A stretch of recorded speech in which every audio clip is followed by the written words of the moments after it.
কবি নীরেন্দ্রনাথ চক্রবর্তী রচিত প্রিয়তমাসু। তুমি বলেছিলে ক্ষমা নেই, ক্ষমা নেই, অথচ ক্ষমাই আছে। প্রসন্ন হাতে কে ঢালে জীবন শীতের শীর্ণ গাছে। অন্তরে তার কোনো ক্ষোভ জমা নেই। তুমি বলেছিলে তমিশ্রা জয়ী হবে, তমিশ্রা জয়ী হলো না।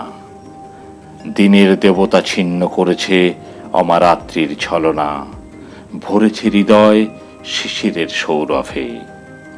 তুমি বলেছিলে বিচ্ছেদই শেষ কথা, শেষ কথা কেউ জানে?